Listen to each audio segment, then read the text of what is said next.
We're going to talk about our first project in two-dimensional design. This is the icon collage. For this project, you're going to design your own original icon, not something taken from anywhere else, and you're going to use that symbol and that symbol alone to create a collage. And you must repeat the imagery without altering it, manipulating it.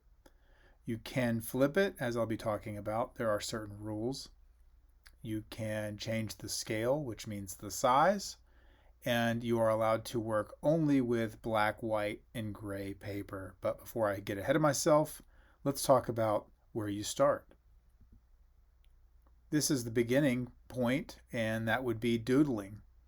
So because you only are going to be working with a single icon or symbol, I could also say logo, but I hate to say that. I tend to, since that's more of a corporate thing, I tend to stick with icon or symbol, but the words are interchangeable. You're going to just doodle something that's interesting to you that you think you could cut and paste a variety of times on a page and not go too crazy from doing it over and over again. So because of that, you want to keep your symbol interesting, but also somewhat simple so that it's not too complicated to cut out over and over again. So I'm going to show you a couple of just quick examples I just did. And I just doodled the idea of a star. So you don't want to just take a star because everyone knows that, the five-pointed star. So what if you took a familiar icon like a star or a letter or just any sort of symbol that you can think of and then alter it a little bit? So what I did was I just played around with the idea of taking the star and pulling the points out in interesting ways. So I've got a symmetrical star up there at the top. Then I've got asymmetrical ones with different lengths of points. So you can really kind of play around. I encourage you to do as many different versions as you can before you settle on a final symbol or icon. Here's another one. This is similar to a lot of work I actually make, which is playing around with a couple of icons. These look a lot like maybe old Greek or Roman Egyptian symbols. Here's another one. My first name is Jim, so I just played around with the J. There's one sort of inspired by cursive, and then just like a slightly italicized or twisted.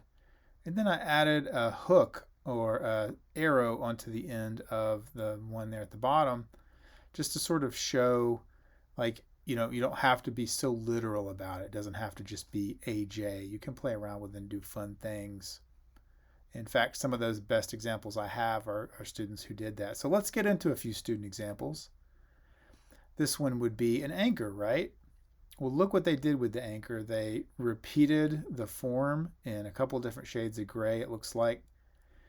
They pasted it to the white Bristol board, and they changed the size, and then they have a definite direction that shows you where your eye would go across the page.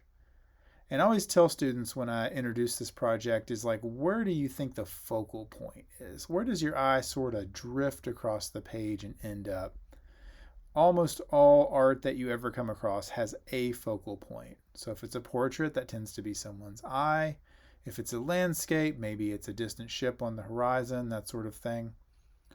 So, but a lot of times there's not a right or wrong answer. So for instance, for this one, my eye tends to fall to the upper right-hand corner with the anchors up here in the top. But maybe you would say down here in the left-hand corner or something else. Some are more obvious than others.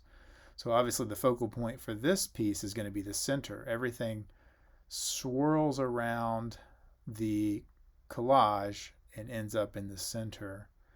And at first glance, you might not be able to tell what this is, but if you look carefully, this student designed an icon that is like a wolf or a dog seen from above. So this is the fur, and then if you look, you can actually see two little eyes on the end of the symbol there. It's sort of very abstracted, but I think an effective piece, especially the way that they twisted and sort of curled the symbols around the page. I like that a lot, and I think it's an effective piece with the way that they alternated black, white, and gray paper. So here's another one, very different. Obviously, this sort of diamond is the shape. Really creative and clever way that they took the diamond, repeated it into the background using black forms, and created a pattern, and then built layers on top. So the best projects tend to be ones that have depth to them. There's a foreground, a middle ground, and a background, or some version of that. This piece does that really, really well. So the symbol itself is very simple, right? It's just a diamond. But look how effective they were with creating movement across the page, doing layering. The precision in the cutting is outstanding. And those are sort of the things that I'll be thinking about or talking about. This is a much more like biomorphic sort of something you'd see from a biology textbook. I like this piece a lot, and it definitely has, you could bring a lot of symbolism into this. And I like the way that the pieces move. So these little organic forms, and they've got these tails on them. They almost look like little creatures or something. And they're pointing towards this synthesized area, and everything seems to be drawn into that area. But again, look at how simple the form is, or the symbol. And everybody these are all student works from my classes, and they all started out just doodling these forms before they came up with the overall collage. So it may look complicated, but don't be overwhelmed, because every collage just starts with a doodle, right? Now this is the extreme end of pattern making. And this symbol, I always ask the students, what do you think the symbol is that this person came up with? And because white tends to be viewed as positive space, a lot of people think it's this little boomerang icon.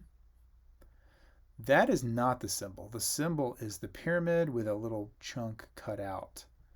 And they've cut it out in black and gray, flipped the gray upside down, repeated it to an extreme length, and the white is just simply the page that's showing through, or the Bristol board that you're seeing on the back side of the glued surface. So kind of a little bit of a trick of the eye there, but I like that piece a lot. If you're a very geometric person, this could be an option that you want to go. Most people do not go this extreme.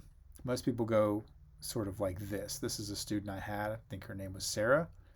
I really like her icon. It's sort of different, and this was several years ago, but I haven't had one quite like it. And what she did was she took an airplane symbol, and she just cut a little chunk out of it, sort of a circular chunk. I like it because it sort of looks like a pendant or a necklace, or you could see this becoming a logo for someone, or at least some kind of piece of jewelry or something. And then the way that the pieces are layered are just really chaotic. So she didn't break the rules. She went with the white, gray, and black. She did paste down a piece of gray in the background on the Bristol board. So some of you might be thinking, well, that's kind of cheating. No, it's actually not, because you could imagine one of the gray pieces blown up really big to the point where it's super zoomed in and spilling off the edges of the page. And you're allowed to do that. Pieces can go very big. Some of the best pieces I've had are pieces where the icons were enlarged and spilled out over the page. It creates an idea that the composition spills out into the infinity, and it's not bound by the edges. Another piece that's really nice, sort of a fleur-de-lis piece there. Nice layering and depth. It feels like there's a sense of space, doesn't it? Your eyes go into the space, and by putting the shadowy elements in the back, it exaggerates that sense of foreground, middle ground, and depth background. Very nice piece here. Again, very simple form. Triangular object, layered. Sort of looks like it could be a cool album cover or something like that. The crescent moon Not an original symbol, but executed in an interesting way, where the symbols flow around the page, they move around up, down, left, right. There's a real sense of movement to this composition. And again, notice that they pasted the black paper in the background. That is acceptable. You just have to make sure that you don't layer the black pieces on the black background and, of course, gray, white, and the same sort of logic, because those pieces will disappear. And I've had several examples where people were working on the projects really close. They thought it looked great, and then when we put it up on the wall for our critique session, some of their pieces just disappeared because they had layered the gray on the gray and that sort of thing. But this student, I can tell, really thought it out, and there's not a lot of overlapping of similar values. Interesting little biological looking piece here. Sort of like you could see that as many different things. Plant life, like a little alien head with a tendril, or however you want to view it. Notice that the pieces spill out over the edge. That's a common question I get is, do I have to trim the edge, or can I let the pieces spill over the edge? Most people trim, and I think the best examples tend to be trimmed on the edge of the 20 years I've been doing this project. But I rarely make people cut the edges off. If they just really want it to be that way, that's okay. So here's an example where the person just didn't want to slice the edge off with the X-Acto knife, so I'll let them have the pieces spill over the edge. You don't have that infinity effect that I was talking about. That doesn't seem like the pieces go on forever, so it sort of changes the dynamic of your collage. But it's an interesting piece, and I like it a lot. This is one where the pieces definitely are sliced on the edge. They have like an eyeball with sort of a teardrop icon coming through. Real sense of movement, right? Your eye sees these eyes going from the lower left to the upper right, and there's a nice flow to it. Same with this one. They sort of did like a chalk outline of a figure. Sort of reminds me of like an old Alfred Hitchcock credit sequence or some movie credit sequence, something like that. Maybe something where the figures would be moving or would be animated. Maybe a James Bond credit sequence. I like how the head comes in and hooks the figures off the edge. Also, I should note that you are also allowed to cut out the negative space in your icon, and that's what they did. So you have to stick to the proportions. You can't change it, but you are allowed to cut out the middle section and create that sense of negative space within the middle. So that is, this person did not break the rules. None of the examples I'm showing are rule breakers. Here's a fun little guy. This one actually might be upside down. I'm not sure. I think it was sort of like the Pringles man, Mr. Moneybags with the mustache and the curled hair and the monocle. So if your piece is a little bit more complicated like this one, I do believe it might be upside down. If it's a little more complicated, you want to use less pieces. So I like this piece a lot. Their icon was a little bit on the complicated side because it had the floating element of the monocle or the circle, and they did a lot of double layering. So when that's the case, don't do a million tiny little pieces just for the sake of time, because you only have a limited number of hours to put into this project. And I will always kind of give you a little bit of extra credit. If your piece is a little bit more complicated, I don't expect like a million little tiny pieces to be cut out. Okay, so I took this picture on a piece of wood. So the wood is not part of the project. I just wanted to show the pieces where they actually cut the elements out, but the elements that were cut through the Bristol board, are in the same shape. So the circle icon, so they did not cheat. Okay, so we're back to the beginning, or some examples there. Here's another one where the person cut out the elements. Again, I shot it on a piece of wood outside just to show you how the negative space would show through. This is only a more recent thing that students have been doing, is cutting these elements out. I don't know if you want to think about it, but again, it's one of those things where a student really asked me, I really want to cut through the paper. Am I allowed to do that? And I sort of hesitantly said, yes, you can do that, but please do not break the rules of the symbol or the icon being there. And this is a good example of how they stuck to that. It looks sort of like almost like a Navajo blanket. Those beautiful blankets that are made out west. I like this piece. Or so you could also read it as mountain range. Same kind of thing. I took this in my driveway, hence the gravel back there. But the piece itself, you can see they've cut the elements out very intricately. This is a person who put a lot of time into cutting and pasting and really thinking it out. So have a plan, and after you've got your icon, spend a lot of time just thinking about how that would look on the page and how it would be arranged. Oh, there's another version of it. I also took the photo against the wood background so you can see that. It's actually a better picture. This person really took off with the cutting in the background and sort of this layered stacked element. Looks a lot like sort of abstract art you'd see in the 1950s. I like it a lot. Okay, so that was the end of the student examples. I thought I would end with just showing you a few of my logos. So I am a graphic designer. I also make masks and art and banners and everything that you can imagine. And so I am often selling my work, and every artist, every designer, every business really has a logo, right? You guys are all wearing logos right now, whether you think about it or not. It's a subconscious thing.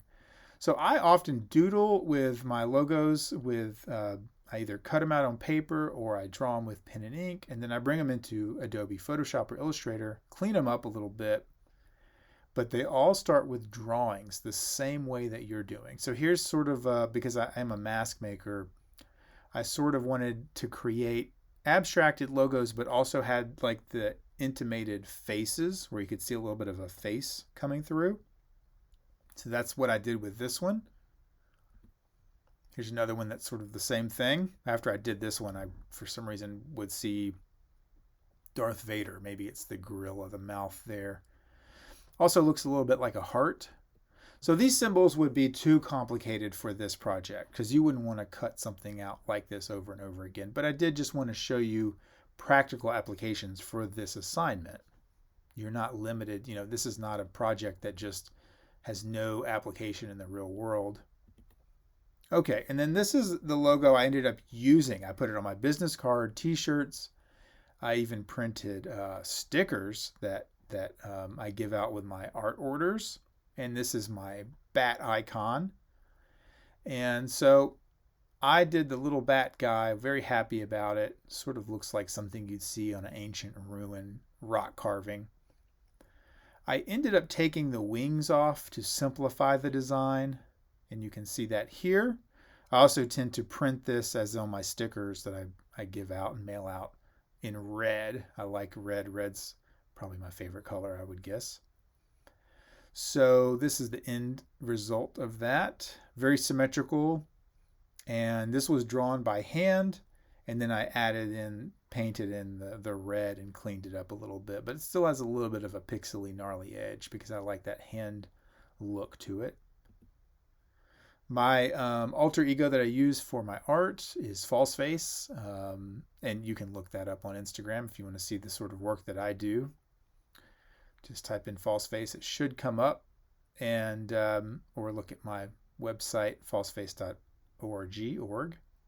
But this is the banner that goes across the top of my website. So again, I just wanted to show you how it relates to the design element that I started out on paper, ended up being a design piece that's both applicable for the web, for print media, and whatnot. So that's the end of this short lecture. I hope this helps. And I would like you to start with doodling and have something to show me for doodling your icon, and finalize that before you get ahead of yourself and come up with your collage ideas. So thank you very much for your time. I look forward to seeing what you come up with.